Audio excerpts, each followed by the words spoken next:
Good morning. It's a beautiful day to get something done today. Nothing to see here. Huh.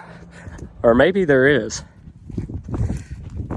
Well, how's it going, everybody? We are turning dirt today. I've got another replacement tractor. Obviously, in the last video, the Steiger burnt. But since you guys have been watching these videos quite a bit, and these videos have been doing a lot better, I invested some money into some GoPros and a drone and some different editing software so we can hopefully make these videos a little bit better. So what we're doing today is just leveling up some ground that was ripped. I'm not gonna lie, I really thought that this ground that I V-ripped last winter, fall, whenever it was gonna mellow out a lot more than what it did. But judging by the bouncing I'm doing right now, it did not. And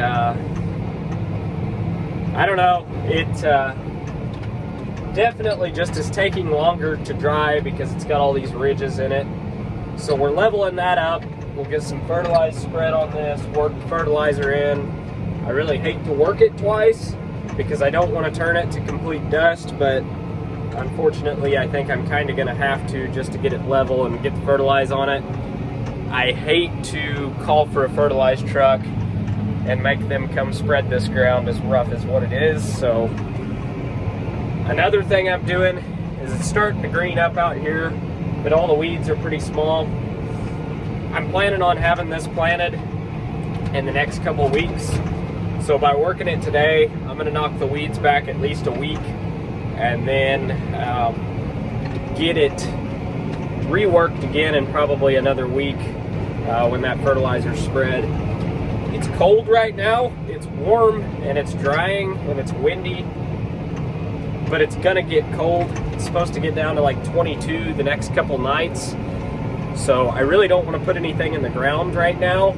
So I'm just kind of doing dirt work and getting some ground ready to plant. And it's supposed to be in the high 70s, low 80s next week. So my game plan is to get a bunch of ground ready to plant and then next week run that planter pretty much non-stop. So that's what we're doing right now. I'll flip you around and kind of show you what we're running and what we're doing. So this tractor is a 315 Magnum. I believe it is a 2012 or 2013, I don't remember. Unfortunately, it does have DEF, but that's just part of a newer tractor. I did not buy this tractor. It is currently leased. I'm not sure if I'll end up buying it or not. Of course, I put you guys on camera and one of the real disc baskets back there was wanting to plug, but this ground is a hair wet still, but it is working up really nicely out there. Honestly, this ground that I ripped has not been wanting to dry at all unless I leveled it up. So that's you live and learn kind of deal. So we're leveling some ground up. I figure if we level it up now, it's just that much sooner that we can get back on it. So I'm running about 6.5, 7 mile an hour out here. I can pull this faster, but as rough as this ground is, I'd just prefer to stay in the seat and not have a hernia at the end of the day. So it's working pretty good back there. There's a little dirt sticking to the tires, but not terrible. You can see that reel is really just throwing that dirt around good, but it is working up nicely. We are missing the Pro 700 monitor out of this thing right now. It is gonna have one. It's on its way, but it's not come yet. So it will have the Pro 700 and I think it's like a 372 nav or something like that, whatever globe it is. But for right now, we're just using auto steer instead of auto steer, where we auto steer left and we auto steer right. So That's okay. I've done it old-fashioned for years, so it doesn't really bother me to actually drive the tractor. And honestly, I didn't rip this with auto steer, so it's probably best that I'm just following my tracks and not trying to run an AB line, because as straight as I did halfway rip this, it's still got a bit of a curve to it, so running an AB line wouldn't have been ideal. It'd still be pretty rough, but you can see it is working up really, really good. I mean, it looks a little bit wet, but this reel disc does a good job of busting everything up. So I like this tool a lot. It's a pretty universal tool. I think you could use it as a finishing tool. I did set the blades a little bit more aggressive. The angle of them I set in the second notch instead of the first, where they pretty much just run straight. I did that just to throw a little more dirt and fill some of these ridges in, ruts in, whatever you want to call them. Right there's where it was trying to drag up. That's the first time that's done that all day today. Of course, it does it when I start recording, but I didn't rip all this. You can see there's starting to be some weeds come up out there. This thing's doing a pretty good job of taking them out as well. I've got a waterway started through here, so I'm picking up and crossing it. This washes out pretty bad through here, so I'm really trying to get a waterway established. I would like to get somebody in here and put some tile and terraces in through here so this doesn't wash. I really hate to have waterways, and if I had that tiled and terraced, I could probably just farm right through it. But for now, poor people have poor people ways, so that's what we're doing. But the ground's working up nicely, so I'll throw the drone up in the air here in a second and give you guys some aerial footage and maybe some time lapses or stuff like that. But this tractor does ride a little bit better than the Steiger, but I miss the Steiger already, I'm not gonna lie. That was a really good tractor, and I'm really, really gonna miss that thing. This tractor is obviously worth quite a bit more, but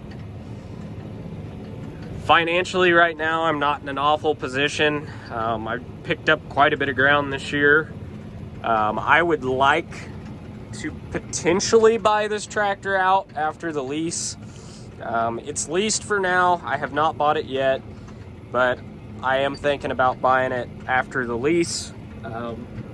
Really, that depends on where insurance lands on the Steiger. I haven't heard a number back on that yet, so I'm just erring on the side of caution and leasing one since I need one right now.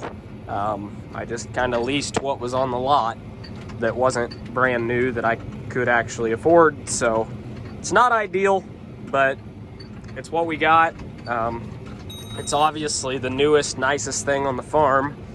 And on one hand, I really hate to sink a bunch of money in a tractor that's pretty much just gonna do tillage, because any old four-wheel drive will do that, but this is also a heck of a lot lower hour tractor than anything else I have on the farm. I could run guidance on this, like RTK or something, and potentially get a strip till rig. And I'm kind of erring on the side of spreading turkey litter on all of my corn stalks that are going into beans and strip tilling all of the ground that is going into corn in the fall. So that's kind of what I'm thinking right now, is just getting all my P and K spread in the fall, whether it's strip tilled or turkey litter, and then in the spring having a second planter and putting a corn planter, strictly corn planter on this, which I would be putting nitrogen down with, and then coming back in and Y dropping with my sprayer to do the remainder of the nitrogen. And then on the bean ground, I would pretty much just no-till all the beans with the planter and the other Magnum that I have. And really, that would set me up to do what I feel like is gonna save me a lot of money on fertility, because turkey litter for me, just financially right now with turkey litter where it's at and dry fertilizer where it's at, there's a high demand for turkey litter around here, so it does cost quite a bit. But It is a little bit cheaper than commercial fertilizer right now, but they kind of go back and forth with each other just depending on where you're buying your turkey litter. But I would like to spread more and more turkey litter for my bean program, and then on the corn program, start to put my fertilizer directly in the row where I'm planting the corn, and not necessarily cut back on fertilizer, but just use it more efficiently where it needs to be, directly in the row. So I don't know, this is plenty of horsepower to do that.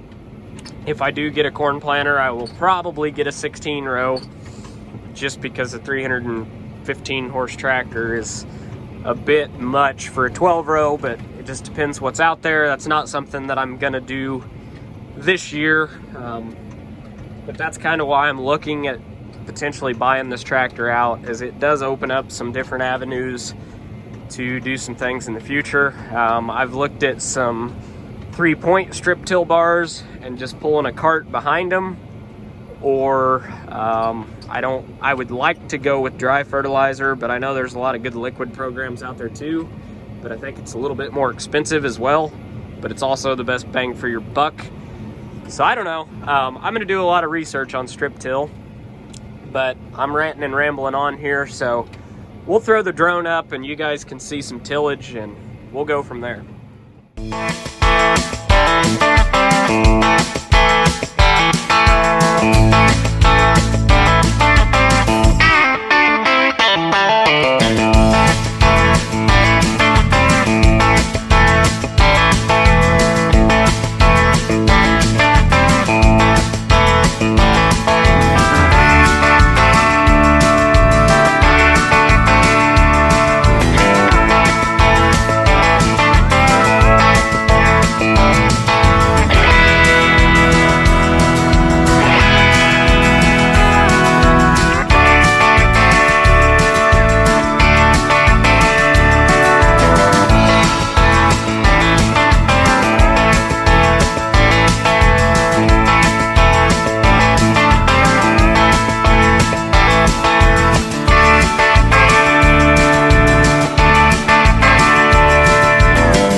Well, my good time turning dirt today was short-lived.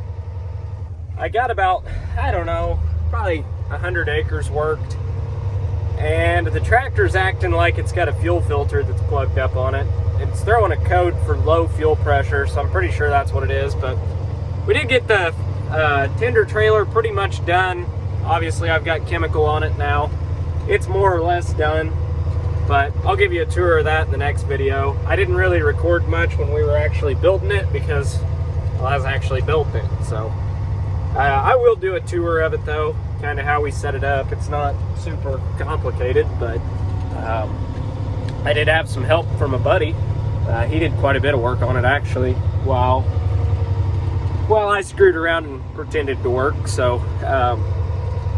yeah, I'll give you a tour of that on the next video. So if you want to see that, subscribe and like the video, comment, do whatever you want to do.